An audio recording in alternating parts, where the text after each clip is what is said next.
जिस तरीके से इनका आचरण रहा है ये दुखद है, पर ये इस्तीफा दें नहीं दें, संभवतः ये कुछ ऐसे मुट्ठी भर लोग हैं जिनको हर उस बात से एतराज होगा जो राष्ट्रवाद की ओर जाएंगे, जो देशभक्ति का जिक्र करेंगे, और इनकी वजह से पूरा समाज, पूरी कम्युनिटी को ये लोग बदनाम करने का काम करते हैं। वोट चोरी, वोट चोरी, वोट चोरी, अलग अलग बहाने। ईवीएम अब सब भूल गए हैं, ईवीएम सब सही जा रही है, ईवीएम में कहीं कोई गड़बड़ी नहीं है।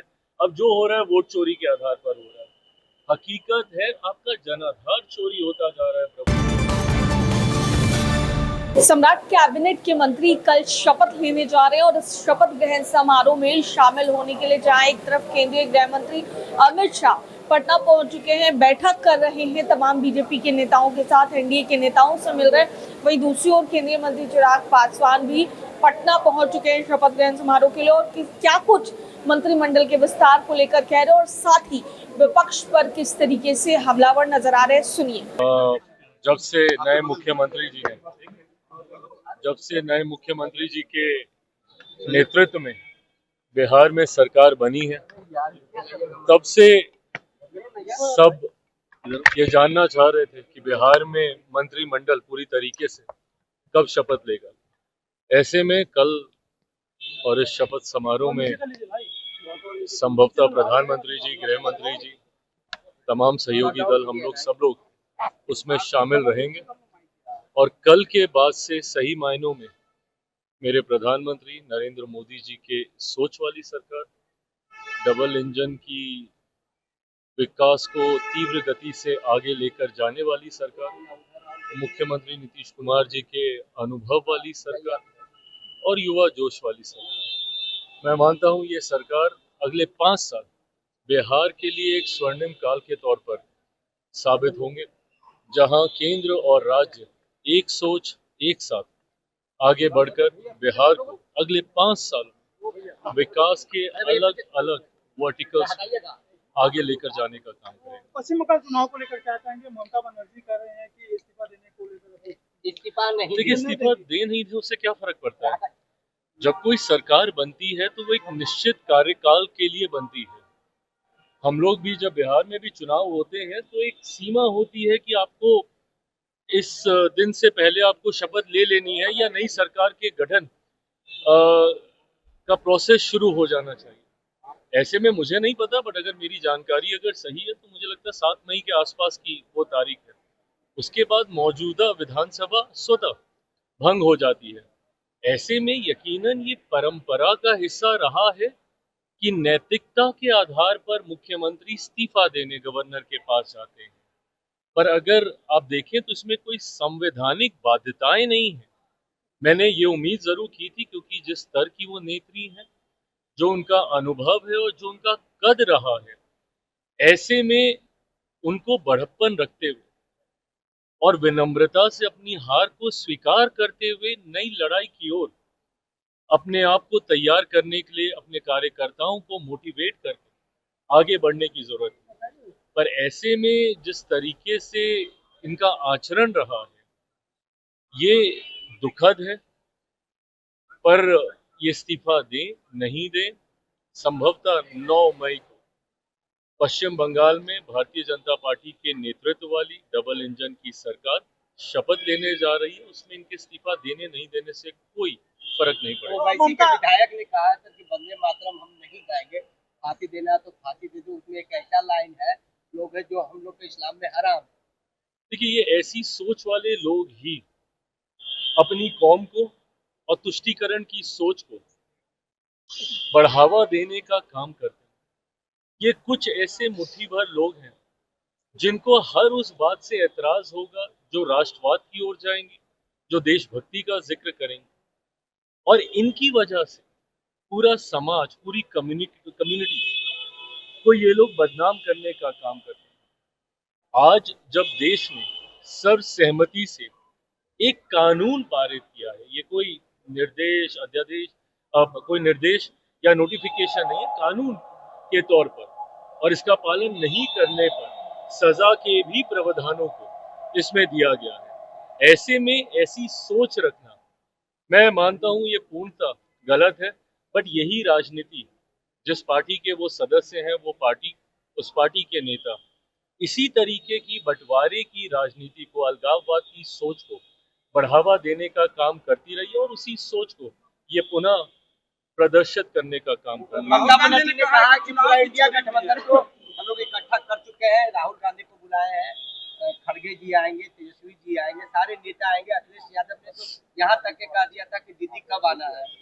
अरे प्रभु, इन लोगों ने एक दूसरे को ही मार खाया है और अब ये एक दूसरे के साथ आने की बात कर रहे हैं। बंगाल में किसके खिलाफ गए थे राहुल जी भाषण देने?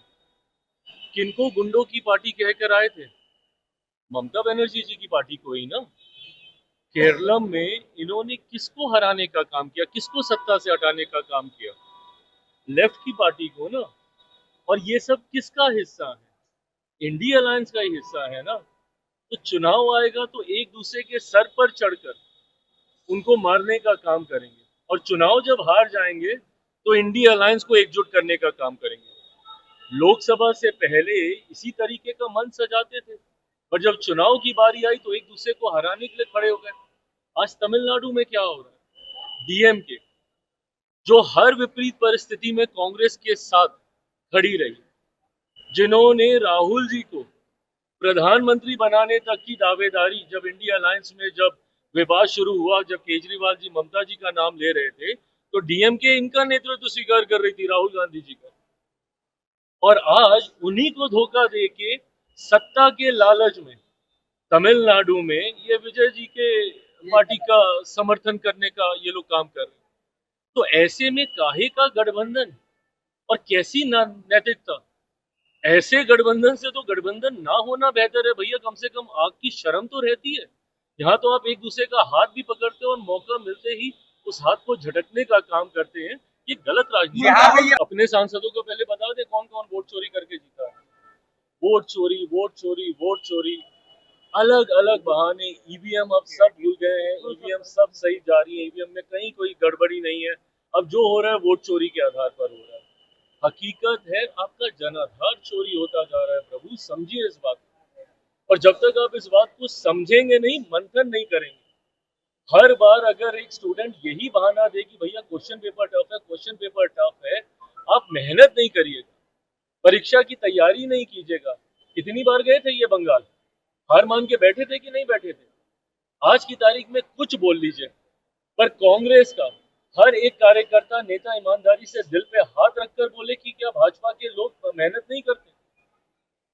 अब शिखर से देख लीजिए, शीर्ष पे प्रधानमंत्री कितनी मेहनत करते हैं, गृह मंत्री कितनी मेहनत करते हैं। और यकीन मानिए हर वो राजनीतिक दल जो मेहनत करेगा वो सफलता हासिल करेगा। क्या मेरी पार्टी को समाप्त नहीं कर दिया गया था? मेरी पार्टी आज से 4 साल पहले पार्टी का नाम, सिंबल सब खत्म कर दिया गया। क्या मेरे पार्टी के कार्यकर्ताओं ने, नेताओं ने 4 साल तक दिन रात मेहनत की कि नहीं की? आज अगर कल मंत्रिमंडल में मेरे विधायक शपथ लेंगे, उसका आधार ही मेहनत रहा है। नहीं मेहनत करते पार्टी समाप्त थी। पर ईमानदारी से पूछे कितनी मेहनत करते हैं ये जब सदन चलता है, हाउस में नहीं रहते, नेता प्रतिपक्ष की भूमिका में है। इससे पूर्व में भी हम लोगों ने नेता प्रतिपक्ष देखे हैं। खड़गे साहब लोकसभा में भी थे, आज भी राज्यसभा में, और मैं दिल से उनका सम्मान करता हूँ। इस उम्र में भी दिन रात वो सदन में बैठे रहते। असम से ही थे इनके पिछले नेता प्रतिपक्ष, पूरा समय वो सदन में देते थे। जब सदन चल रहा होता है तब ये विदेश यात्रा पर होते हैं, परिणाम आ रहे होते हैं तब इनका कुछ अता पता नहीं कहाँ पर है, कहाँ पर नहीं है। और फिर आप बोलिएगा कि भैया वोट चोरी हो गया, और फिर आप दूसरी चीजों को दोष दीजिएगा। हकीकत है मेहनत आपसे होती नहीं है, कार्यकर्ताओं में आपकी एकजुटता है नहीं, और ये तमाम कारण हैं आपके इस प्रदर्शन के, इन परिणामों के। और जब तक आप आत्ममंथन नहीं कीजिएगा, बहाने तलाशिएगा, यही पश्चिम परिणाम बंगाल में जो परिणाम है उसको ममता कर रहे हैं कि साजिश है। तेज है मंत्री बनने को लेकर। पर्सनल मैटर है। मैं कतई ना मैं इस पर कोई टिप्पणी कर सकता हूँ, ना मैं कोई सुझाव दे सकता हूँ। जैसे मेरी पार्टी के बारे में कोई नहीं कह सकता कि कौन मंत्री बनना चाहिए या किसको बनाना चाहिए, वैसे ही ये जनता दल यूनाइटेड का इंटरनल मैटर है कि वो किसको मंत्री बनाते हैं। तो सुना आपने क्या कुछ कहते नजर आए हैं केंद्रीय मंत्री चिराग पासवान मंत्रिमंडल के विस्तार को लेकर, और अब कल देखना होगा कि आखिर एलजेपीआर कोटे से कितने मंत्री बनाए जाते हैं, क्योंकि 2 पहले से ही मंत्री हैं और 2 की चर्चा भी हो रही है, लेकिन 3 की मांग लोक जनशक्ति पार्टी रामविलास की ओर से की जा रही है। तो अब ऐसे में गौर करना होगा कि क्या कुछ तस्वीरें निकलकर सामने आती है। फिलहाल केंद्रीय मंत्री चिराग पासवान पटना पहुंचे हैं और मंत्रिमंडल विस्तार से लेकर विपक्ष पर किस तरीके से हमलावर नजर आए हैं आप सुन रहे थे। कैमरा पर्सन बबलू के साथ मैं दक्षा प्रिया, दर्श न्यूज पटना।